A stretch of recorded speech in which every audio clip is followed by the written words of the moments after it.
on Clearing the Clutter Inside and Out, we're celebrating 250 episodes. What are some of my favorite podcast episodes? What will inspire you to take action and clear some clutter? Were these your favorite episodes, or do you have others? Enjoy a compilation from 250 episodes of Clearing the Clutter Inside and Out.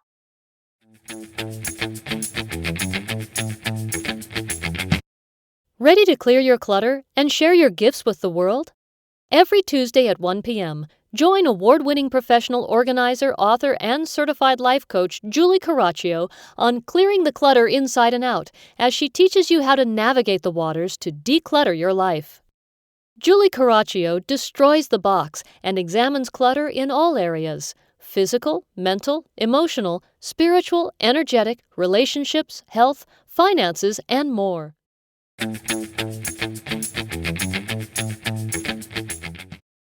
No, I know. I said I was going to take a break.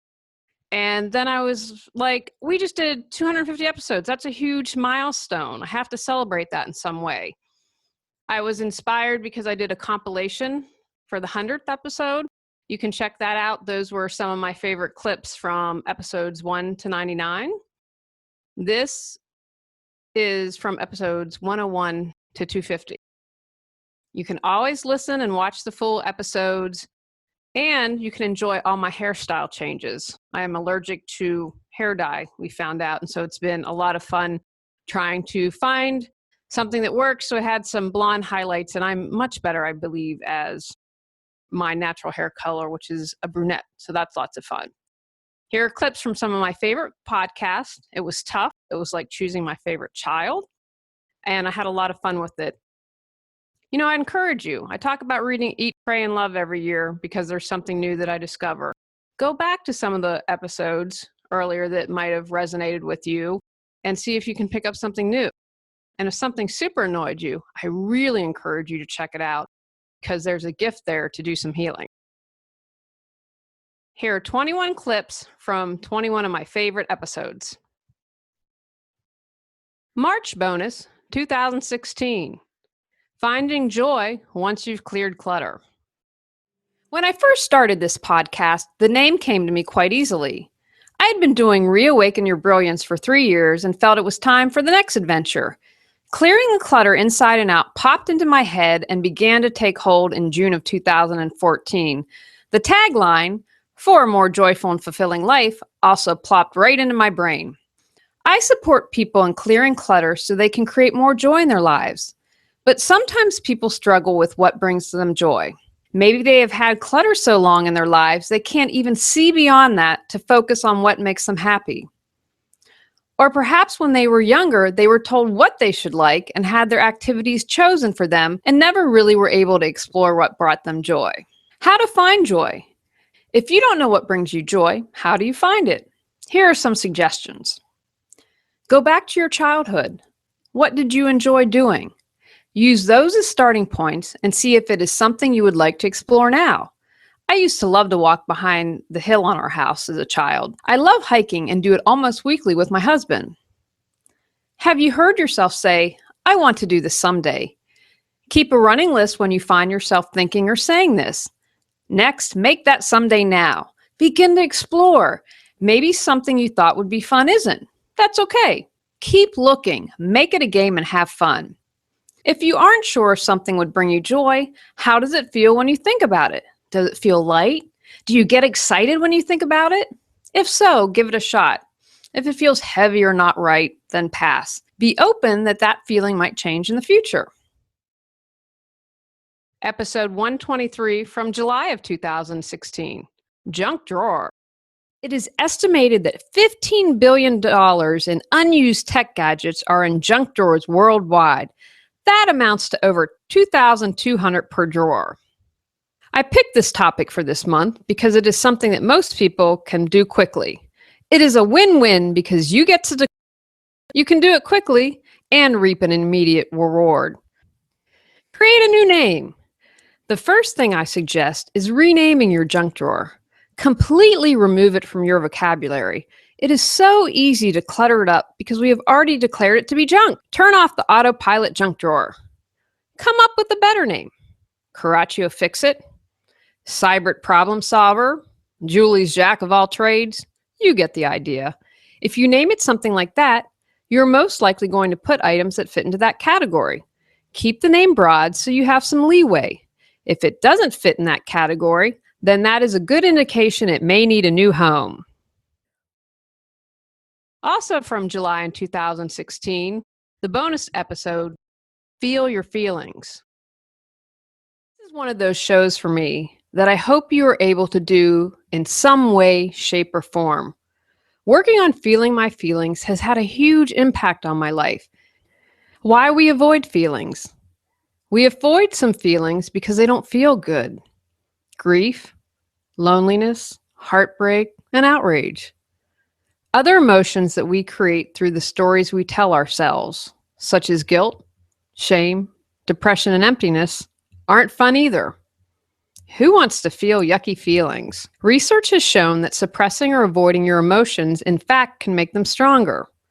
So if you're sad because you broke up with your boyfriend or girlfriend, but want to avoid feeling sad, you may watch funny TV shows and movies or act as if the breakup didn't occur. The sadness is still present in your mind and in your body as we store emotions. Everything is energy. Something minor may cause you to fly off the handle. Even if you were avoiding sadness, it may come out as anger. Suppressing emotions is your body's way of protecting you during trauma. Emotional release in a non-traumatic situation is your body's way of protecting itself from further damage and releasing stuck emotions. How feeling our feelings supports us. While it isn't fun to feel unpleasant feelings, they actually help us. They intuitively know something is wrong, like cancer. Many people were expressed they knew something was off in their body, but chose to ignore what they were feeling. If we check in with ourselves, our feelings let us know if we are not on the right path. Episode 126, also from July 2016, Declutter Your Life Through Gossip. Oh, but it's okay to gossip. If you think others might want you to gossip, you're right. Gossip makes magazines sell and viewers visit websites. On my iPad news feed, there are gossip articles, even though I didn't add them as an item I was interested in. Gossip has now become part of the mainstream media. Celebrity gossip is a $3 billion a year industry, according to the New York Times. Take a moment to check in with yourself. How do you participate in celebrity gossip? Do you chat with your friends about what you hear? Do you read online gossip sites? How much do you spend, say a subscription to People magazine, to stay current with gossip? While most gossip might be viewed as harmless, it can be harmful. If two people are looking for a promotion, one could leak gossip for a competitive edge. I believe many times we gossip to feel better about ourselves and to have a focal point for our frustration. At least that's what I found for myself. I would think I'm not as bad as those crazy housewives. Putting someone else down doesn't raise me up. In fact, it lowers my vibration. Ever since I quit reading gossip, I feel a lot better. When we focus on the faults of others, how can we expect others not to do the same to us? Whatever you put out in the world comes back to you in some way, shape, or form. When we take delight in the mean things about others, couldn't our time be better spent working on ourselves? Improving our own lives, or supporting others to improve theirs? September bonus from 2016, Victim Mentality, How to Stop Being a Victim. And a little note with this one, this was before I officially did the podcast, so this was done probably in 2014, maybe 2013, and I love the subject so much, I had to use it as one of the podcasts, and I really want to update it and listen to it because I think this is something a lot of us, including yours truly, would benefit from. So look for another episode on victim mentality. I had this great aha moment once, probably it was like 10, 15 years ago. My younger brother, who is not particularly spiritual, said to me, you know what, you feel like you're a victim. You have this victim mentality. And I remember not getting angry. I remember stopping like, and I actually thought about it. And I was like, wow, he's right. And that was a realization for me, because I couldn't even comprehend that I was feeling like a victim. It took my younger brother pointing that out to me. And that's kind of how I feel like with the people in the post, that I don't think they see that as being a victim. But so many of us have this mentality, and so that's why I wanted to talk about it today. Again, there's no judgment in this. The other thing I would say, if I say something really angers you, that is an invitation for you to dig deeper and explore, because if it angers you, it's something within you. You know, Eleanor Roosevelt said, no one can make you feel inferior without your consent. And it's the same with feeling like a victim.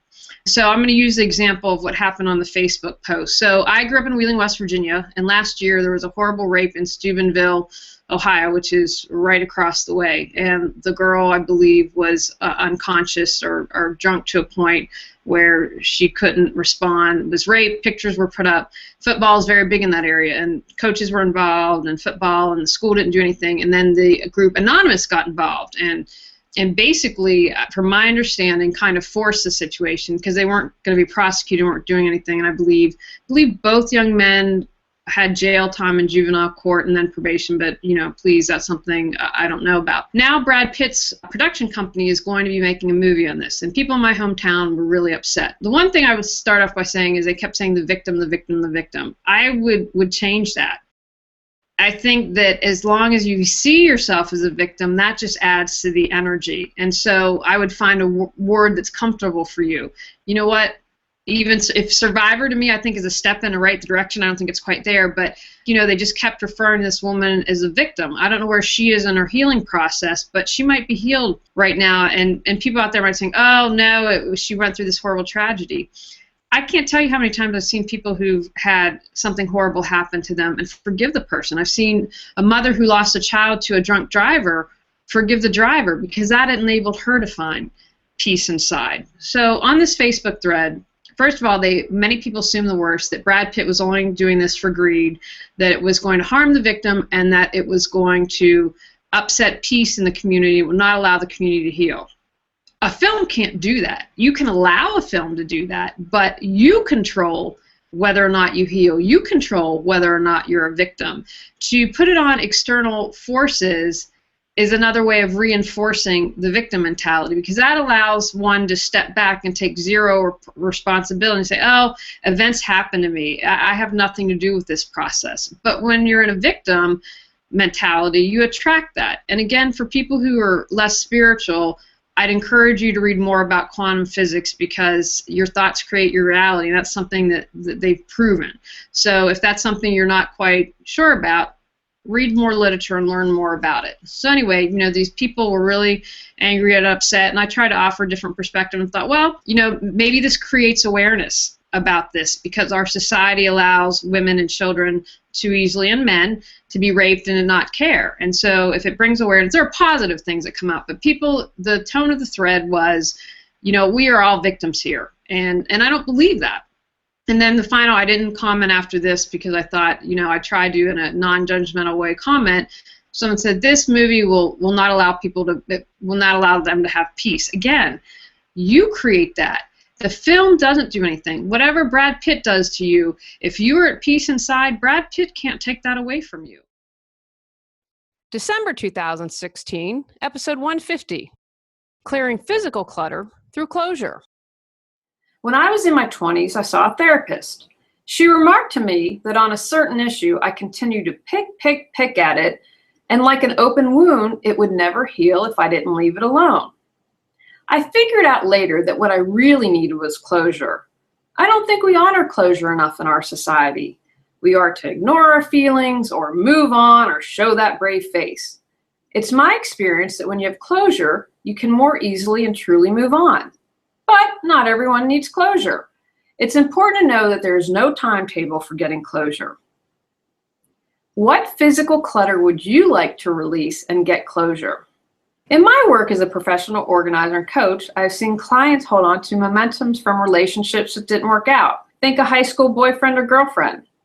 I have also witnessed clients holding on to things a family member gave them that they hated. What do you need to get closure on that would allow you to release clutter?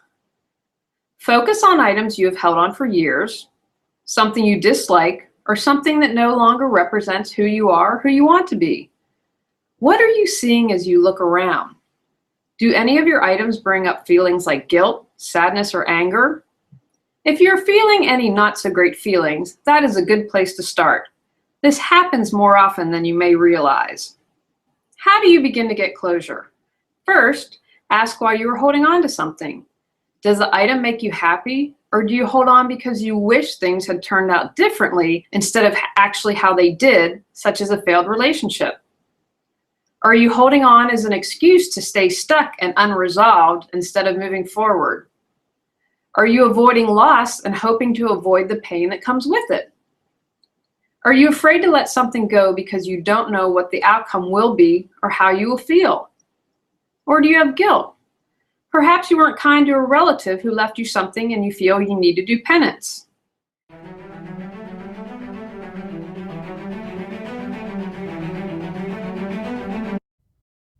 Anxious, exhausted, stressed out, losing your mind, ready to get your life back? Go to reawakenyourbrilliance.com to learn how Julie Coraccio can support you.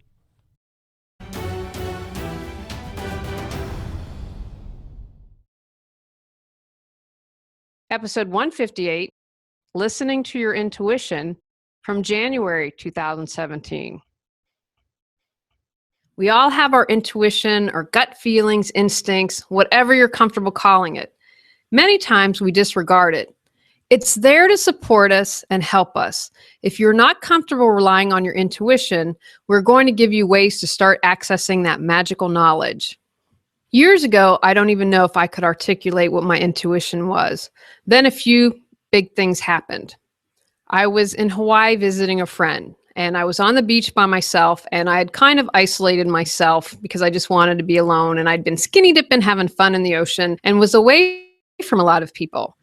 And I heard, "Get up," and I heard, "Get up," and I didn't do anything. And I heard, "Get up now." And it scared the heck out of me. And I get up and I turn around and creepy man is staring at me. And if I hadn't have gotten up and moved, I wouldn't be able to see because he was kind of in the shadows. He was behind one of those big palm trees. Later the next day, I heard that a woman had been raped where I'd been at the beach. I'm convinced it's that guy. There's no doubt in my mind that had I not listened to my intuition, that I would have been harmed. I always tell my clients that they know best, and it's my job to support them in finding the wisdom within. The more you can clear that mental clutter, the easier it is to access your intuition. Block off time on your calendar to practice accessing your intuition. Look at it as something fun, not as another thing you have to do. I don't think it helps you if you feel it as a to-do. Let's get in a good frame of mind and have fun with it. Create a sacred space. This doesn't have to be a whole room or some fancy setup. I have a chair I regularly meditate in. We have moved the chair around, and it is still where I choose to meditate. It's as if my body knows, okay, time to slow down and meditate when I sit in the chair.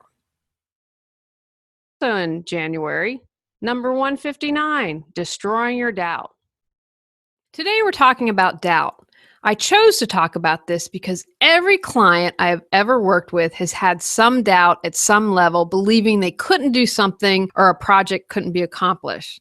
I have doubt as well. All the time. I usually have a lot of doubt when I'm starting something new or have a major project. The only thing I have had zero doubt about was my husband. I had doubt when starting my business, moving to Los Angeles, moving to North Carolina, doing public speaking, writing my course. In 2011, I won a National Association of Professional Organizers Los Angeles Award. It's a big deal at the time. I'd been in business just 2 years and no one thought I would win. I was there with one of my best friends and he said the crowd gasped when my name was called because I was up against some well-known people. One of the things that I did was I had my Oprah voice and that I had won and then let it go. I am the eco-organizing winner. And every time I had doubt, I would do my Oprah voice and say that I won. And I would also ask, why not me? If we have a lot of doubt, that can make us shut down our goals. How do we clear our doubt? I use my Oprah voice. I ask, why not me? But here are some other suggestions. First of all, you have to make sure what you're doing is valuable and meaningful to you. It has to have purpose or doubt can creep in more easily. Here are some other ways to quash your doubt. You're not alone. Remember, everyone has doubts. I just shared all my doubts with you. It's disheartening to believe that you're the only one suffering from a lack of confidence. Make a list of your doubts and then contradict them. I doubt people will like my books on Amazon. Contradiction. I have a very popular podcast, so obviously someone likes me. I'm a good writer and I get paid to write. I will take my time to edit so I won't be criticized for sloppy writing. Stop comparing your accomplishments to your friends and coworkers.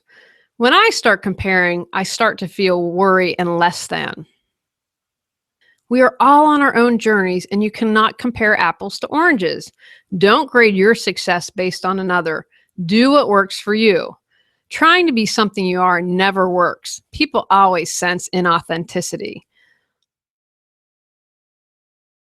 Episode 165, Honoring Your Truth, from February 2017.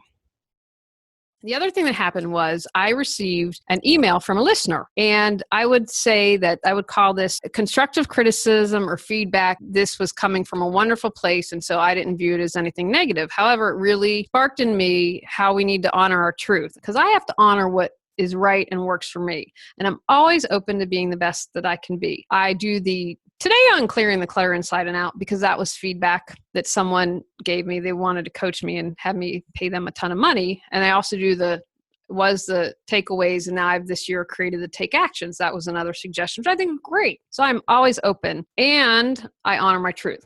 Honoring our truth might be hard to figure out. It might be daunting. You might be struggling. Don't worry. I don't think I could have told you maybe even a few years ago if I was honoring my truth. So the more you practice, that's why I'm always talking about having a mindfulness practice that helps quiet the mind, because honoring your truth for me comes from your heart, comes from your soul. It's not the ego. It's not the body personality. So the more you quiet the body personality and the ego down, you can hear your truth. So if you struggle, here's where I'd begin. So first, look at the facts. I have a big sign. My coach really holds my feet to the fire on this. And so I have a big sign that says, "Just the facts, ma'am." So what do I mean by this? So we don't have any story around it. So I get this email, I could create a story. Wow, I'm the worst podcaster ever because this woman doesn't like me. She doesn't like how I do my podcast. And I don't add emotion to it. Oh my gosh, people don't like me. This is really awful. What can I do? And you get in that head game and you start spinning around. So I look at the facts. Okay, well, let's look at your podcast. You're in the top 20% of podcasts downloaded. You have lots of great reviews. You have gotten lots of good feedback on how you've helped people, and your podcast continues to grow. In November, we got over 35,000 downloads a month. Just to give you an idea, the average podcast gets 300 downloads in a day. I'm averaging over 1,000 a day. So 300 in a month versus 1,000 a day, what I'm getting. Now, I'm not quite on serial 6. That would be great, but I'm really proud that from the beginning, there's been an interest and it continues to grow. So the facts are my podcast is growing. So that makes you think, it continues to grow, then I must be doing something right.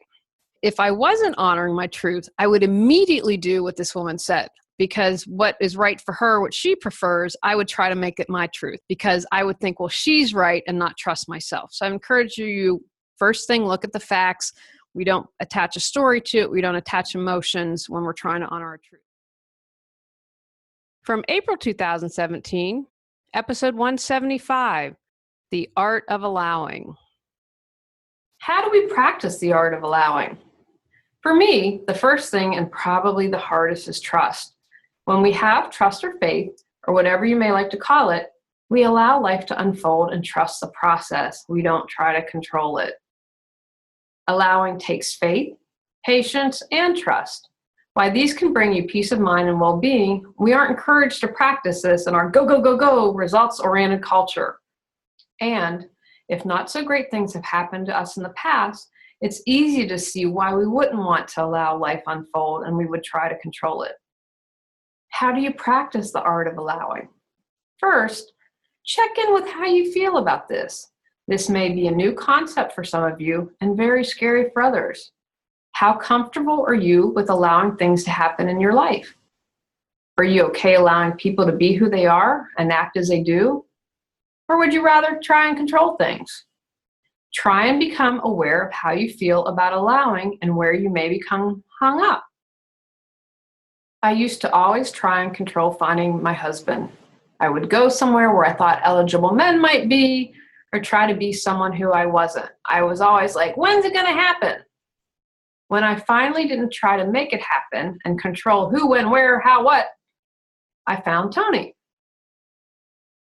Episode 188, 10-minute tip, how to effectively say no, from July 2017. Many people struggle with saying no. If we don't say no, we can create a ton of clutter in our lives. We could create emotional clutter with anger for doing something we didn't want to. Physical clutter from holding on to stuff that isn't ours. Spiritual clutter by not honoring what our soul needs. Mental clutter by beating ourselves up by ruminating about the woulda, coulda, shouldas. Relationship clutter because we aren't hanging out with supportive people. And financial clutter by loaning money when we can't say no. Being able to say no is about good boundaries. If someone gets upset with you when you say no, not your problem. People that respect you will respect your boundaries. Let the others go. Why can't we say no? Someone might get confused and think they're a bad person. Most times as children, we're taught it's not okay to say no, it's not polite, or it's even rude. Sometimes we're just on autopilot. I was on vacation with my mom a few years ago, and I was shocked at how quickly I went to autopilot and felt like I was 5 years old. And I've worked on myself a lot. If saying no is new to you, be gentle with yourself. Know you are loved, good enough, and worthy. Don't depend on someone else's opinion of you. Some other reasons we don't say no are, if I don't do it, who will? Or we want to be liked. Perhaps we're afraid we'll miss out on something. Episode 193, Being Unproductive to Be Productive, from August 2017. I took 2 weeks last July, and I watched The Good Wife. I think there might have been 9 seasons. I just couldn't do anything. Now, I'd answer email every day, of course, had to do that. I was so incredibly unmotivated. And in general, that's not like me. I tried to resist, tried to fight, wasn't happening. I'd sit down to do work, couldn't write, couldn't concentrate. Looking back, I know the universe had my back because my schedule was free for 2 weeks, and that doesn't happen. So I spent those 2 weeks watching A Good Wife.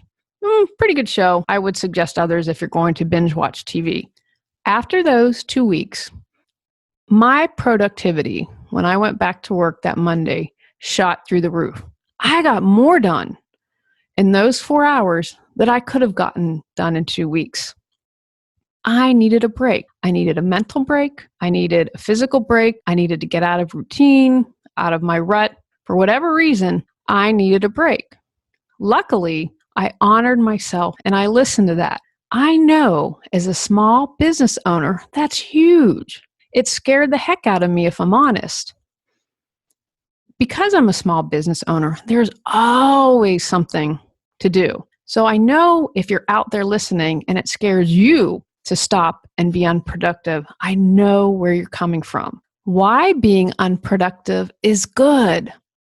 We aren't meant to go all the time. That causes burnout.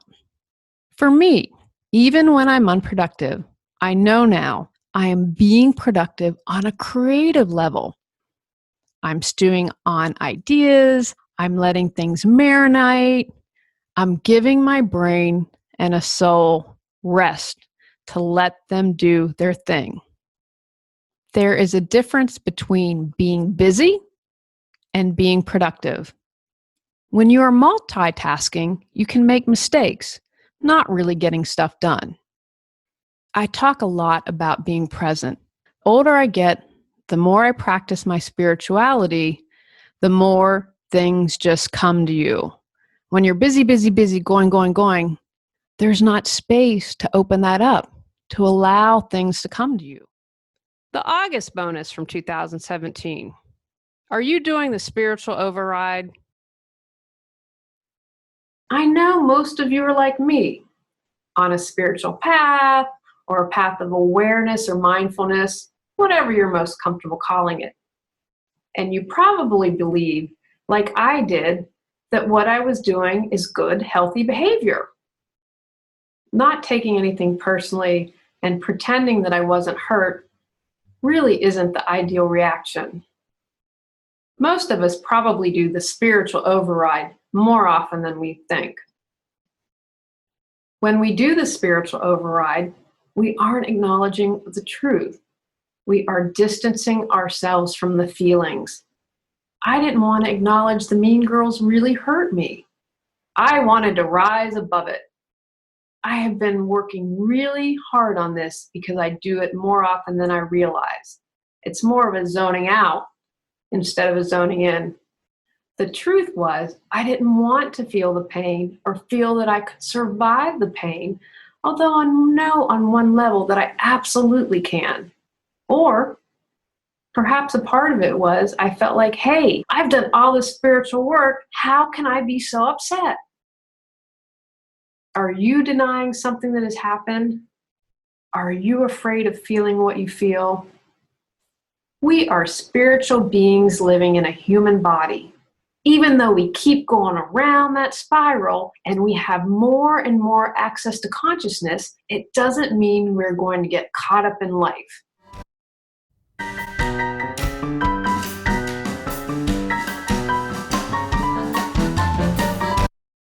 Surrounded by clutter? Exhausted from the stress and anxiety it creates? Longing for peace of mind? Go to reawakenyourbrilliance.com to learn how Julie Coraccio can assist you. Episode 207, What's Your Baggage? From October 2017. So what relationship clutter could you be bringing in? Family drama. You could have been abused as a child or not treated really well. It might show up as you having a lot of anger towards your parents, and something minor might set you off. So there might be fighting at family events. Maybe you have an addict in the family that takes a lot of attention and time, and that makes you frustrated and exhausted. Are you bringing in family drama to your relationship? And is it having a negative impact? Depression. Are you moody? Unsocial? How is your self-esteem? Do you complain a lot? Are you irritated easily? Have you lost interest in the things you used to love? I have a couple of male friends that all they do is complain, and I have had to take a big step back because it's too much. I can't even imagine being in a relationship with them because it just gets overwhelming and you don't want to hear people complain all the time. Are you bringing that into your relationship? The ex. Are you constantly mentioning your ex? Do you still have photos and other mementos around? Are you still talking about your ex to your friends? Are you comparing your current partner to your ex? Does your boyfriend or girlfriend compare you in any way to their ex? Paranoia. Do you trust your partner? If you experienced infidelity in the past, is it affecting your current relationship? If you don't fully trust your partner, it could manifest itself into being needy or clinging or snooping and invading privacy. Mr. Gorbachev, tear down that wall. Do you hold back your emotions? Are you reliving trauma from the past? What have you been holding back from sharing and why? Commitment phobe. Do you really want to be single? What is keeping you from committing? What makes you hesitate? This may be the time to dig deep and get support. In December of 2017, episode 215, Going with Grace. When my grandmother died, She had prepared a lot of things, written her obituary, had everything set up, and it made things a lot easier. My parents, my grandmother, not super rich. I would consider us middle class. And I want people to get out of the mindset, because I think sometimes people think, well, we don't have a lot of money. We don't need to take care of these things, and I'm not going to worry about it. I would encourage you to start thinking about these things. I'd like to plant a little seed. This can be a really difficult thing for people to think about. I was tearing up. I know my father's going to die, but I just didn't want to deal with it. So I'd encourage you to think about the people that you'll be leaving behind. If you've listened to the podcast for a while, you know I love my Sybil. It's in, I believe, an episode from 2015. Interviewed Sybil, was like a second mother to me. I helped her plan her obituary. I helped design the little, what do you call it, the little handout at the service, and put that together. And we talked to a printer about that when I was down in Louisiana visiting her one time. And when she died, her grandson called and said, okay, I know you have this. The printer says they can't find it. Luckily, the organizer had left it, even though I was in my sent mailbox. So I was able to forward that to him, and she was able to have the little brochure that she wanted. Again, this can be a hard subject for many. And so my hope is this is to get the conversation started. But I encourage you to start to take some steps moving forward so you can go with grace. And from this year, 2018, episode 220, mission statement, I am possible, from January. Mission impossible. Dun, dun, dun, dun, dun, dun, dun, dun, dun, dun. I'm possible. Try thinking that the next time you think something is impossible. Break out that word. I'm possible. Why would you choose to write a personal mission statement? I've talked a lot on this podcast about taking action, not sleepwalking through life, and of course, clearing your clutter. A mission statement is one of those things that can guide you and help keep you focused. And it might also help you if you're struggling with priorities or to figure out what is important to you. A mission statement can help you clarify what you choose to do in life. It can also serve as inspiration. It can support you when taking actions or trying to make decisions. Does doing this fit within your personal mission statement? Ask yourself when trying to make a decision, choosing to or not to do something. Writing your personal statement. Here are some tips to get you started. What are the roles you perform or would like to perform?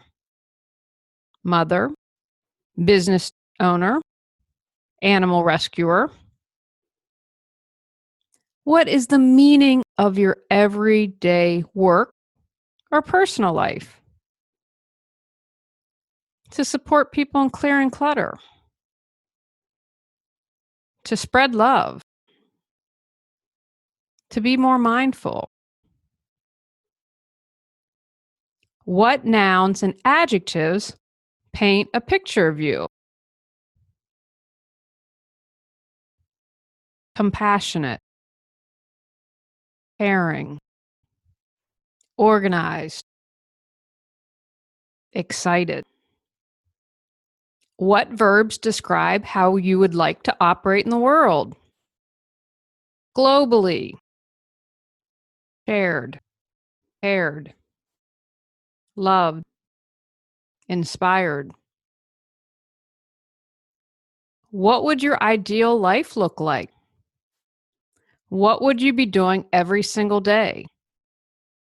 What would get you out of bed jumping for joy? I wouldn't be rushed in the morning. I'd have time to play with Joey, Antonio, and Athena. I'd have time to connect with my husband. I would support people in creating the life they desired. through being more mindful, getting organized, and clearing clutter. I would share my passion through writing, through books, through a podcast, through videos. Episode 226, Can You Receive, from February. Meeting my husband was a huge support in learning how to receive more. I had never before been in a relationship where the give and take was so balanced. We really aren't taught to receive, at least I wasn't. Maybe in a super enlightened or aware household, but I have yet to meet someone who talks regularly with their kids about receiving. And if you do, hats off. Can you receive a compliment? Or do you wave it off and immediately recite all your faults?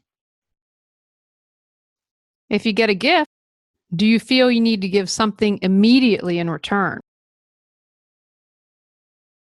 If someone is kind and offers to support you, do you shoo them away? Why do we struggle to receive? Like anything, you can learn how to do this and simply need practice building your muscles. For some, giving more could make them feel like they are in charge and in control, while receiving could make them feel out of control. How many of you out there feel the need to be in control all the time? I used to be in control. I've learned through life, I'm not the one in control. I only have control over how I respond, what I think, what I say, what I do. Can't control my husband, can't control my clients, definitely cannot control the cats. When you learn to lighten up and realize that, you can find more peace. The February awareness, forget that stuff. Where do you need to say, forget that stuff? Where do you need to release what others are telling or suggesting you do? How many times have we let others or our perceptions dictate what we will or will not do? It's time to release it. Why would we be hesitant to say, forget that stuff? I'm walking away from a group I've been involved with for 3.5 years, a mentor I've worked with in that time. That's not easy. I do have some mixed emotions about that. When we don't walk away, we are seeking others' approval. I'm a reformed people pleaser / doormat. Not only is living this way exhausting, it's suffocating. Consider writing down how you feel. Did anyone say anything to you to make you feel that way? Does being around a certain person make you feel not so great? What can you discover when you write down your feelings?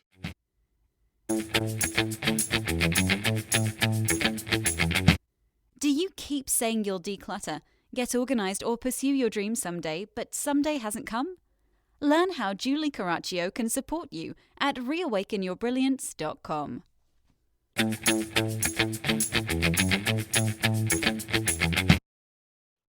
Episode 231 from March, Everyday Enlightenment. When I do these practices, recognize and honor them, I have more peace in my life. I'm happier. If I fall off, and I do fall off, I get back up. This is also fluid. I don't wake up reciting these. Someone screams at me, stop, take a deep breath. Okay, remember. The more I practice them, the more ingrained they become into me, and so it's my automatic reaction. What others do and say is about them. How I respond is about me. This was a huge one for me. I got this from reading a few books, primarily The Four Agreements. Talk about an aha moment. This is something I wish I would have learned ages ago. So, for example, when someone is unkind to me, zero to do with me. And you might say, okay, Julie, let's turn the tables here. What if you were super duper unkind to someone, then it would be okay for a person to react. Still applies. We had a relative visitor over Thanksgiving who was horrible to me. I consciously chose not to come down to that level. Trust me, there were tons of things I could have done. I chose not to. I didn't want to drop down to her level. I was more concerned about me. How am I responding? How am I reacting? So we take that focus because that makes us a victim when it's all on the other person. So we bring the focus back to us. How am I responding? What does that say about me? We waste so much energy about what everyone else is doing when we could be using that to improve ourselves. So when people are stinky, I always bring it back. What others are doing and saying is about them. How I respond is about me. Am I responding the way I'd like to? What wound is there that needs to be healed? Because we're all coming from our wounds. This is a gift. This is an opportunity. What can I do to clear it, to heal? Am I worrying about what others do and say? Or am I more focused on me? How am I responding? Am I responding the way I'd like to in most situations? Where do I have knee-jerk reactions when I respond? Episode 240, Great Expectations from May. I wanted to share this quote from Anne Lamott. Expectations are resentments under construction. Why do we have expectations? We assume, and our trouble begins here. You know what the assume means? We have all learned that since a child. It makes an ass out of you and me. Some of the assumptions we might have is that people have the same thought process as we do. Simply not true. We think if it makes sense to us, it should make sense to others, right? One of the things that I'm really grateful for in my work, because I work so closely with people, is it has taught me to ask questions, to be more understanding, to be more compassionate, because it might make complete sense to me and it's Greek to someone else. And so I have to explain, and it's great practice at that, and making sure I'm clear and finding a way to reach a person so that they understand and how they think and process things. We also make the mistake of assuming that if we have certain expectations, others will have the same, right?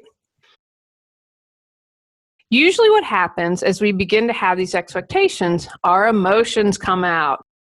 No matter how much we are spiritual, we know we're a spiritual being, we are human. We're having this human experience. We're always going to have some emotions. So if we're super excited or really sad or really annoyed, we would think others would feel the same way too. We have to remember that people think and react differently. Again, I've mentioned this before. What others do and say is about them. How we respond is about us. That's where we want to put our focus.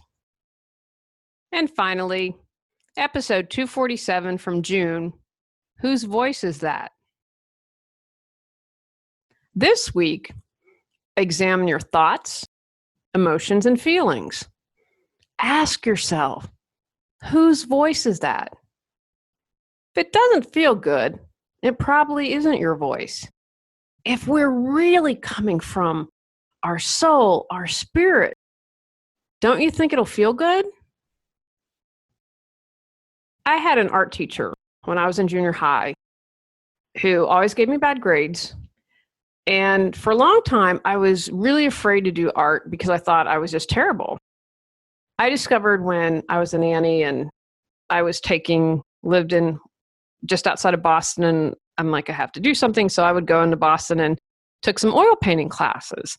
And I discovered that I'm pretty good. I've got my oil paints recently. I need to set aside time. It might not happen until I get to the beach. Other things that I'm working on that have to get done. But I'm so excited to pick back oil painting up again because I'm actually pretty good. My mom discovered in her 50s that she's a really good watercolor painter. All the Christmas cards that she does now are her original art. We have original art in our home, and my mom has continued to grow in her art, and it's awesome to see. And that's something that I want to get back into. So I had to overcome the voice of a junior high art teacher saying, you know what, you kind of stink. And be like, you know what, got some instruction. I know I could do even more. Do you have something similar in your life where the voice is not yours? Is there something you're struggling with or dealing with right now? Something you're critical about? That might be a good place to start to practice. When you discover it isn't your voice, return to the center with love. Take actions. Listen or watch the full episodes from any clip that inspired you. Take any action on clearing clutter during the break, or have fun and seek joy until we see you again. I return Tuesday, August 21st. Until then, have a great, relaxing, joyful, fun summer. Clear some clutter or not, just find the joy every day. Go out, clear the clutter to create the life you choose, deserve, and desire. Ready to live a more joyful and fulfilling life? Sign up for our newsletter and receive a free copy of 10 Steps to Clearing Clutter Inside and Out. Learn more at reawakenyourbrilliance.com. If you enjoyed today's episode, please rate and review Clearing the Clutter Inside and Out. See you next Tuesday at 1 p.m.